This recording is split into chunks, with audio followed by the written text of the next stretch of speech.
today we're going to talk about all the things I wish I would have known before starting Hydroneer. Now, I couldn't have compiled this list without the help from some dedicated Hydra nerds on Reddit, and I'm going to put those names up on the screen right now. Alright, now this list includes a lot of great stuff for new players, but also a few things you may not know even if you've been playing for a bit. But before we get started, we're going to take a little break and hear from today's sponsor. Today's video is brought to you by Turtle-Seeking Plastic Straws. These bad boys find the nearest turtle nose and zoom! Paid for by PETA. Thanks, sponsor. Alright, now let's jump right into things I wish I knew before starting Hydroneer. Number 1. Bridgeport is like the New York City or LA of the Hydroneer world, or Gatlinburg if you're from where I'm from. It contains a lot of shops you'll need to progress in the game, and for that reason you'll need to go there a bunch of times during your mining adventure. And from Ember Cradle, that seems like a daunting feat. But what if I told you you could get there faster than my dad made me? Well, you can. If you take a right here, just before the bridge, you can get to the big city in a quarter of the time. Just pop over the riverbank, drive this way across the river, and boom, bang, bam, look at you in the fancy pants town of Bridgeport. Number 2. Like the stuff that you do with your butt.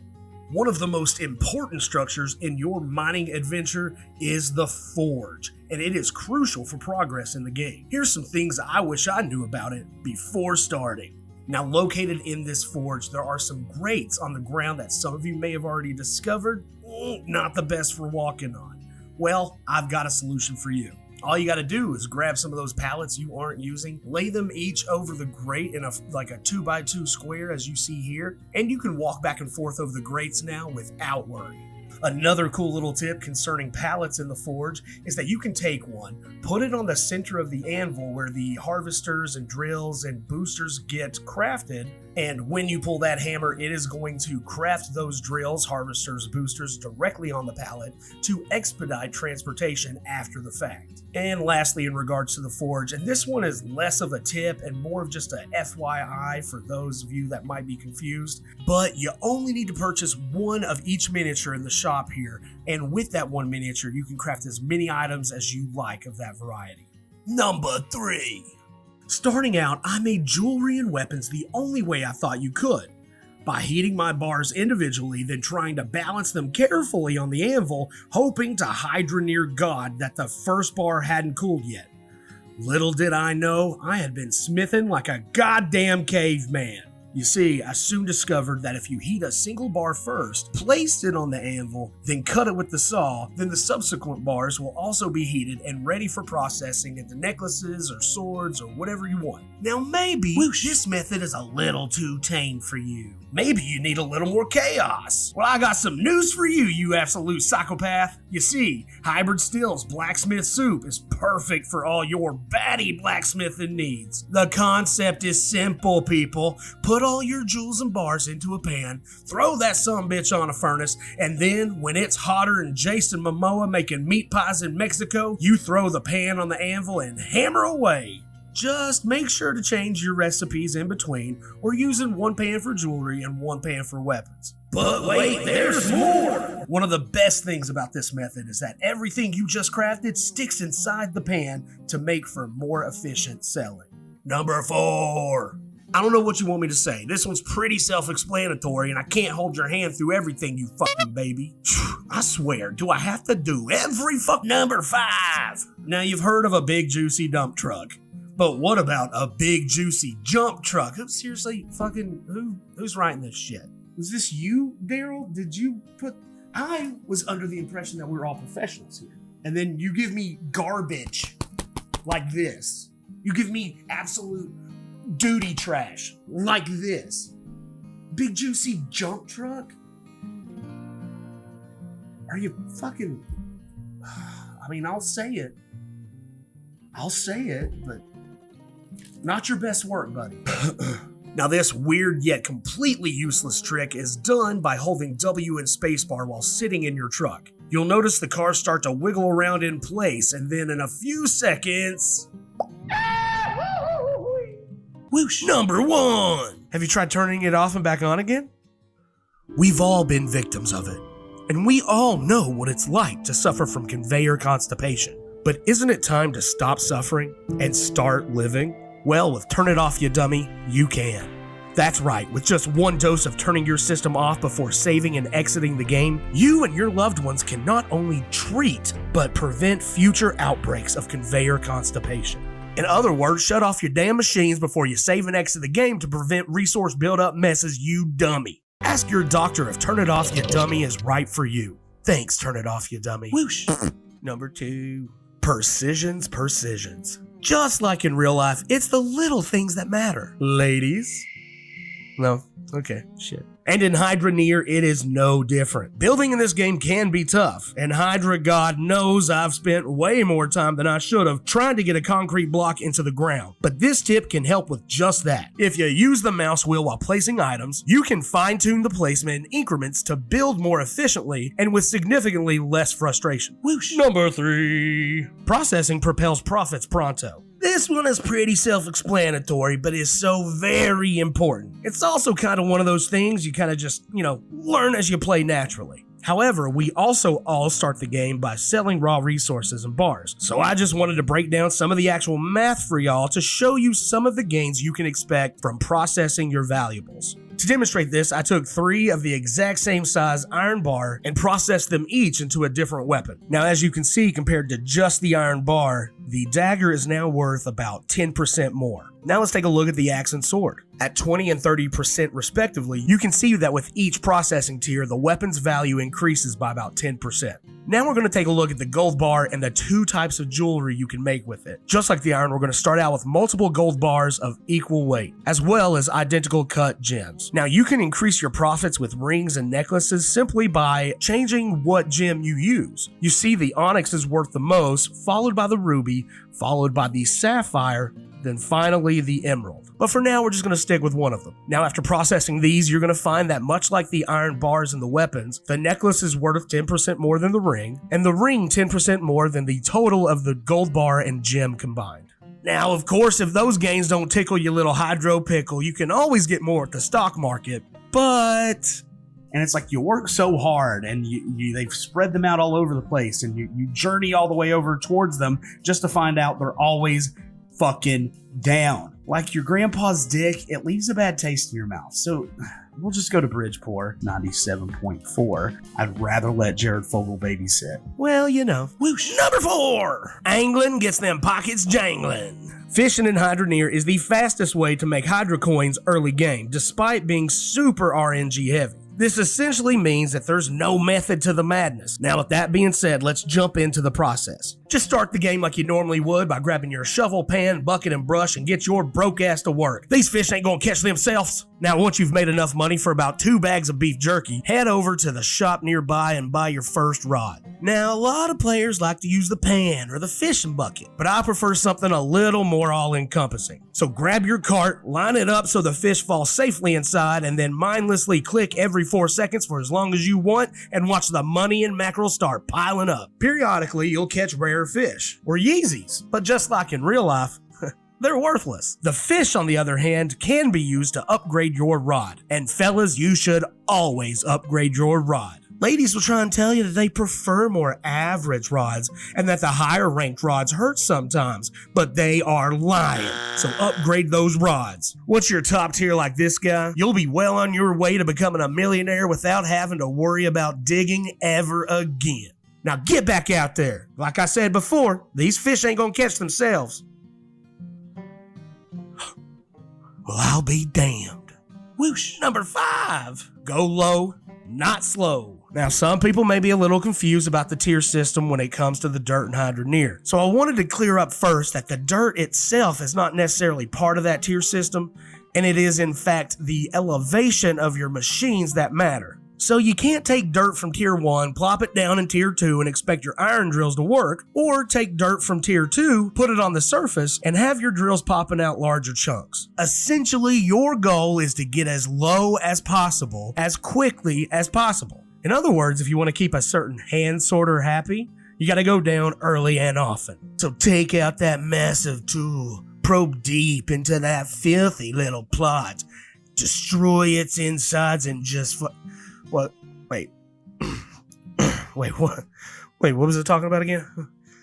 Whew. Oh well, but I need a cigarette. Happy Latchup back again with a series critics are calling informational and with the right amount of dick jokes. And great little internet videos from a very handsome young man. As well as indubitably the most underrated YouTuber. That's right, it's the series where I share all the things I wish I would have known before starting Hydroneer. So grab some snacks, maybe an ice cold blue ribbon, and get ready to get bukkake by brain knowledge because we're getting right into it. Number 1, reticle. Some of you that have been keeping up with my videos may have noticed that my item drop reticle is a little different from yours, as it is pink. I've even seen a few veterans of Hydroneer who were unaware that you could change the color of your reticle in the options menu.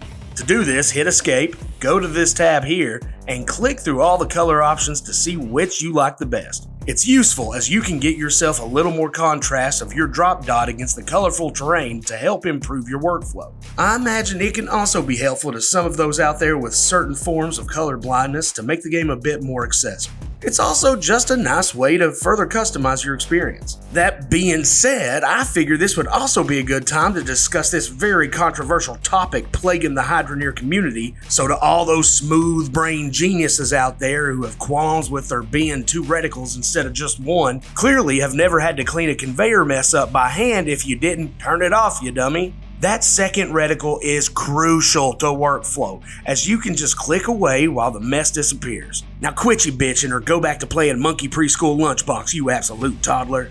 Number 2, too many spannies. There are a lot of things in Hydroneer you'll only need to buy once. Things like rakes, saws, and casting molds. But in Hydroneer, there is one thing you can never have too many of, and that's the tool bags. That's right, there are some things you should be frugal with, but tool bags aren't one of them, especially if you have an auto repair circuit set up. So grab your Hydro coins, fill your cart with more tools than a Kid Rock concert, and start lining those pockets in Cloudium on your way to millions. Number 3, what's the best way to use the funnel? Don't. Number 4, with a little help from my friends. Hydroneer is such a fun and beautiful game, but like most simulation games, there is a learning curve. Fret not, my sweet little poop butts, because all the help you need is at your fingertips. We're lucky to have a very positive and supportive community in Hydroneer, so if you ever need help or have questions, feel free to turn to Discord, Reddit, YouTube, or Bridgeport.com. Bridgeport.com is essentially the wiki for Hydroneer. All of the most basic questions you have can be answered there. It has detailed descriptions of all the items in the game, as well as valuable information about basic mechanics and concepts. Joining the Discord or Reddit is always an excellent choice as well. When I first started, the community was happy to help with any questions I had, and I am now proud to be a part of that community of veterans happy to help when it's needed. Lastly, if you need guidance, just jump over to YouTube. There you'll find some dedicated content creators who have devoted their time to make your mining journey a little easier. Hybrid still, he has a ton of videos directed toward helping new players. However, if you're looking for videos that are informative, but with exponentially more self-deprecation, then subscribe to Happy Latchup right away, and I'll do my best to help in any capacity I can, if my stupid dumb brain is even capable. Number 5, what's the deal with drills? Look, buttholes, I've been seeing a lot of confusion about problem solving your drills on the Reddit, and if you are one of these Redditor, I barely know her. If you're one of these Redditors, you better stick around. Unlike my dad. Alright, if you're still here, can you teach me how to throw a spiral? No? Oh, shit. Anyway, here are all the ways you can troubleshoot your drills if they're not working properly. First, if your drills aren't producing sweet little ground turds, simply pick it up and make sure the water is working. Yes, it sounds like a no-brainer, but a lot of times it's the main reason. Now you know you got your water flowing, but your drill still not making you any money? Then the next step is making sure your drill is in contact with some delectable ass dirt or snow. That's right, folks, the second biggest issue I see is people forgetting to shovel some dirt or snow under their drill. It seems so simple, but it even happens to me from time to time. So make sure your drills have some dirt under them, you goofy bastard. Okay, so now your water is hooked up, You got some dirt under your drill and it's still not working. Well, the solution might be you're too low in the plot. If you got your drill fired up and it's emitting sparks, then you might be trying to drill beyond your means. You see, this game works on a tier system, and if you're trying to run a tier 1 drill on tier 2 dirt, then you're going to find out real fast that's not going to cut it. The tiers in this game are based on elevation, so pay attention to the pattern on the dirt and make sure you have the right tool for the job. You do that, you'll be mining your way to millions in no time. Number 6. When you drive a Honda Hydro Truck Mark II, you're not just driving 4 years worth of meticulous manly engineering. You're driving the last damn truck you'll ever need. That's right, you only need one of these bad boys. If you buy more than one, then you're an idiot. But hell, it's your money and we love your money. Speaking of money, when you drive a Honda Mark II, you ain't gonna have to spend an arm and a leg to keep her running. That's right, with just a little bit of water and a pan, you can keep her full and keep her gallivanting from Ember Cradle to Icehound and everywhere in between. What's that? You got some cargo to take with you? Well, you're in luck. Cause with the new Itchy Cart add-on, you can tow to your enlarged heart's content. Just fill your cart fuller than a little boy's butt at Sunday Mass, and you're well on your way to being the envy of all those soup-loving nerds in Bridgeport. The Mark II truly is the last truck you'll ever need. Hey Honda, you only need one. You fucking idiot. Also, it runs on water, and you can carry more shit. That's the actual slogan. Like we hired a marketing team to write it and everything. Hey Honda, why is this still going on? Seriously, wrap it the fuck. Number 7.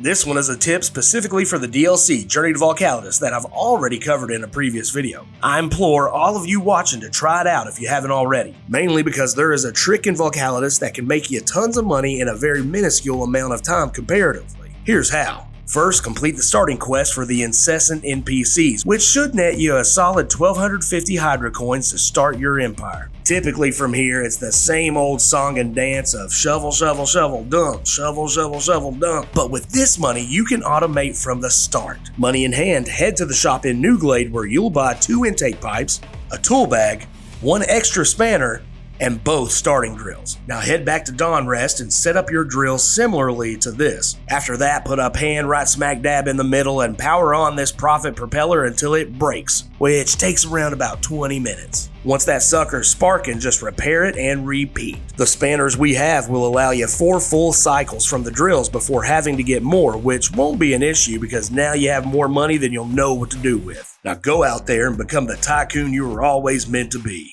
Well, there you have it. 7 more things I wish I knew before starting Hydroneer. If you learned anything from this goofy little video, then let me know in the comments. If you're enjoying this series, then subscribe to see more. See you on the next one.